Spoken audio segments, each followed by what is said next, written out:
How California dreaming is bringing new life to gold rush towns in the Sierra Nevada. Please subscribe my channel, like, share and press the bell button.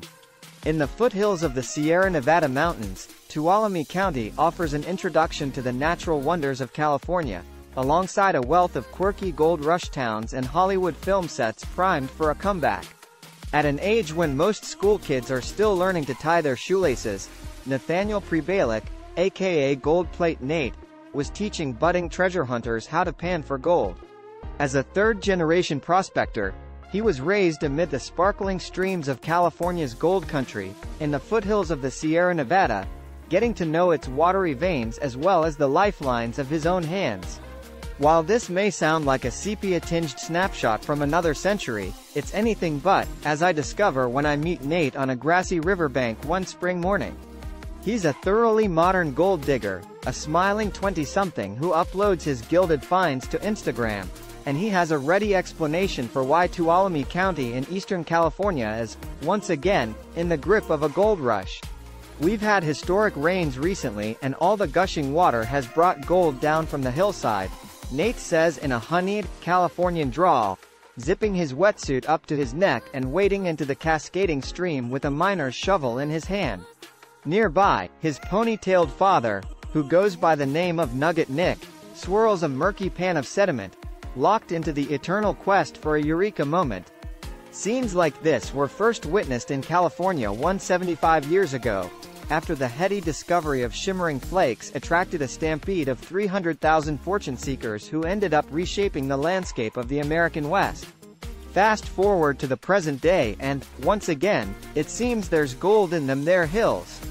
The focus for today's prospectors are the foothills of the Sierra Nevada mountains, around 2.5 hours east of San Francisco. A combination of recent environmental factors, including Californian wildfires loosening the soil, coupled with pounding rains, has stirred up a bounty of precious metal in Tuolumne. Getting wild out west. Not all windfalls in Tuolumne involve precious metal. I find out the next morning when I meet adventure guide Bryant Burnett at the entrance of Hetch Hetchy Valley, tucked into the northwest corner of Yosemite National Park. When Yosemite became a national park in 1890, Bryant tells me, it kick-started a tourism boom and luxury cabin resorts such as nearby Evergreen Lodge sprang up around the fringes of the park to accommodate holidaymakers. Nowadays, compared with other Yosemite entry points, Hetch Hetchy offers a lesser trodden route into the fifth most visited national park in the country.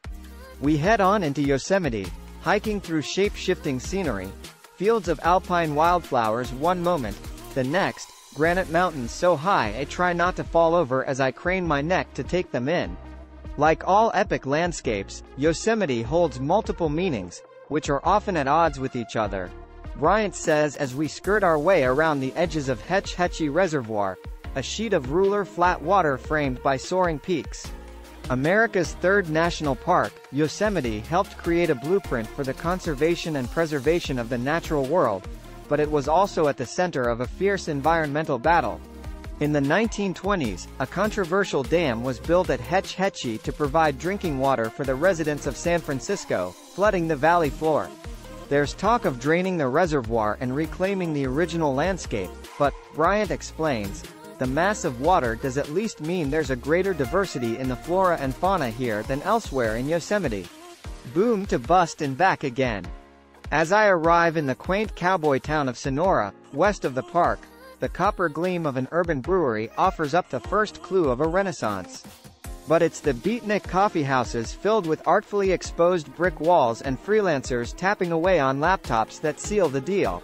As I stroll the main street of the 150-year-old settlement, originally founded by Mexican miners and overlooked by a redwood church, I'm finally getting a glimpse into the future of Tuolumne's gold rush towns, and it's looking decidedly hipster.